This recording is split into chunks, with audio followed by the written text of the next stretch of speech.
The Ardennes forest in December 1944, a frozen hellscape where the snow crunches under steel treads like brittle bones, and the air reeks of diesel and desperation.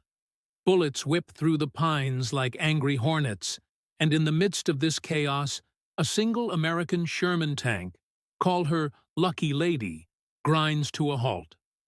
Her crew, bloodied and frost-bitten, bails out under a hail of German fire. The Panther tanks close in, sleek predators with 75mm cannons that could punch through a bunker like tissue paper. Lucky Lady is theirs now, a trophy dragged back to a dimly lit workshop in the Ruhr Valley, where the Reich's finest engineers wait, smug and certain. They've built monsters, the Tiger, the Panther, behemoths of engineering genius that spit fire and death. What could this squat, olive-drab American interloper teach them? Nothing, they think.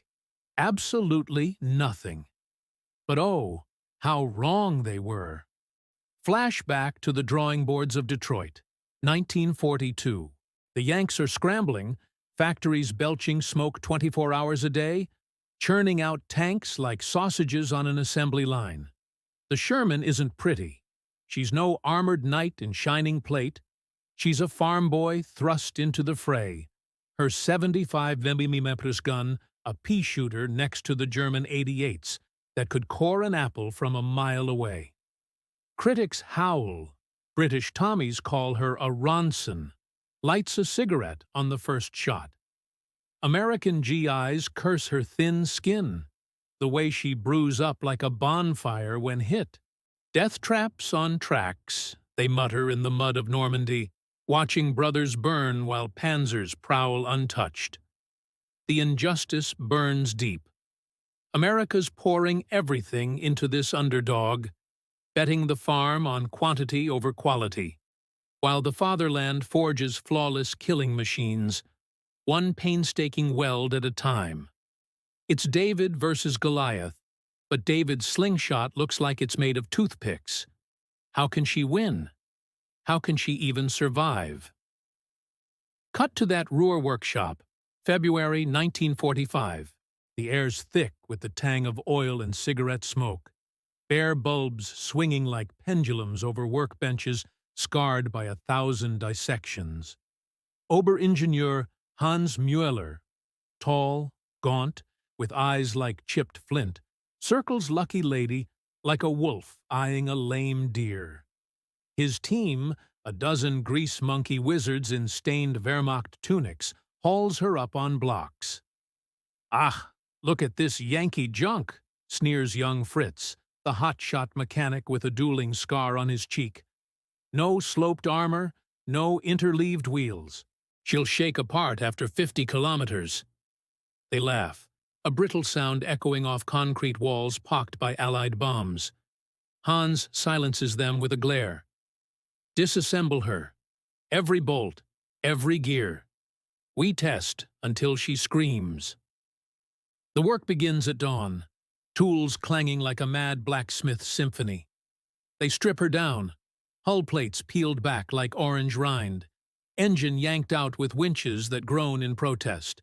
The Wright Continental R975 radial roars to life on the test stand, a 9-cylinder beast that coughs blue smoke but settles into a steady purr, hour after hour. "Verdammt," mutters Karl, the transmission specialist, wiping sweat from his brow. "No fancy synchromesh like our Maybach. Just simple gears, like a tractor. But it shifts without a hitch." They run her tracks over rollers, simulating 100 kilometers of French roads, potholes, mud, the works. The bogie suspension flexes, absorbs the punishment like a boxer rolling with punches. No cracks, no welds popping. Fritz, elbow deep in the final drive, freezes. This is impossible.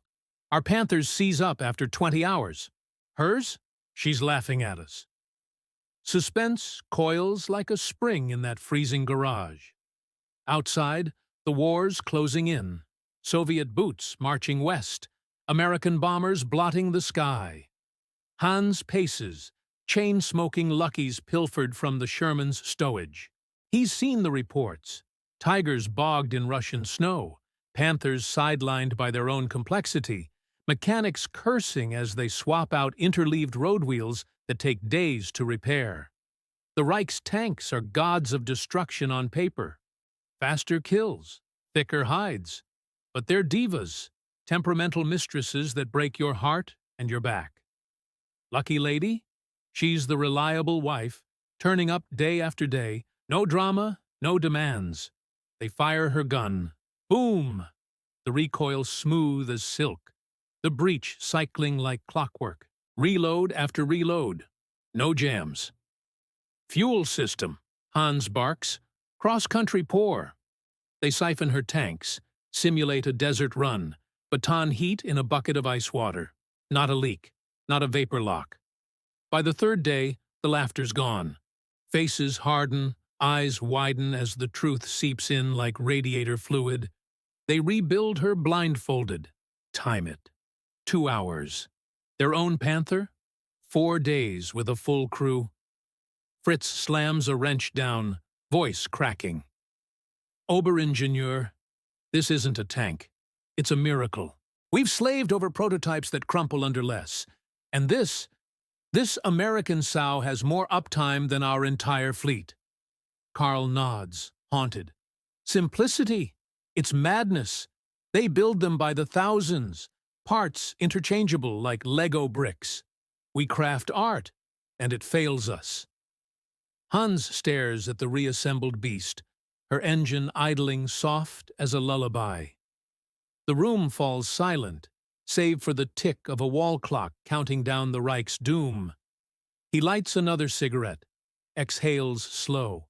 "Gentlemen," he says, voice like gravel under treads, "we have never built reliability like it. Never. The Americans, they've outfoxed us not with steel or speed, but with stubborn, unbreakable heart."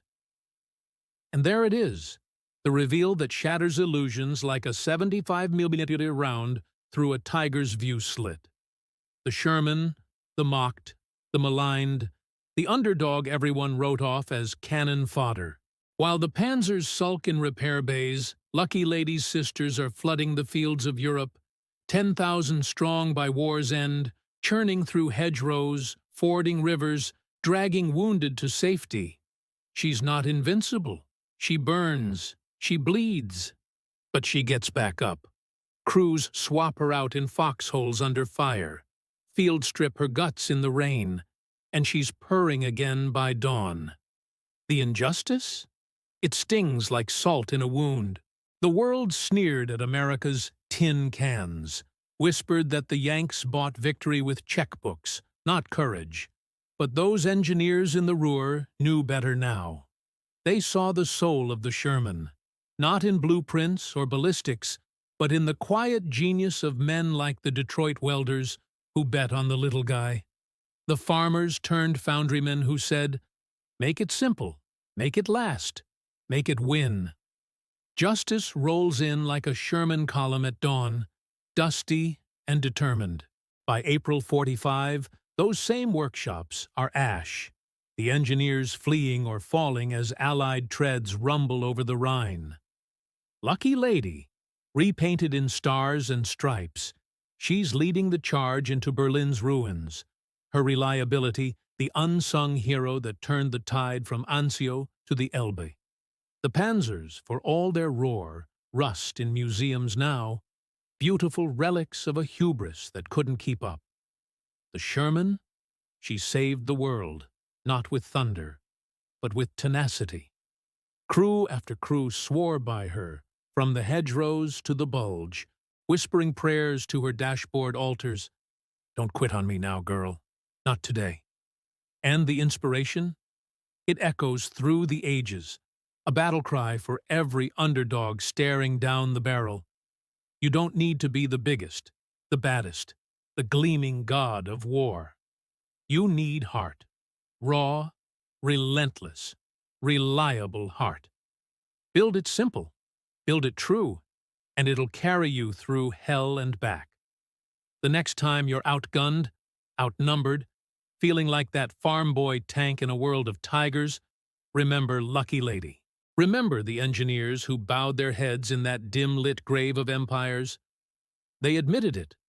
Reliability isn't built. It's forged in the fire of faith, in the sweat of simplicity. And it wins every damn time. So rev your engines, underdogs. The world's waiting for your roar.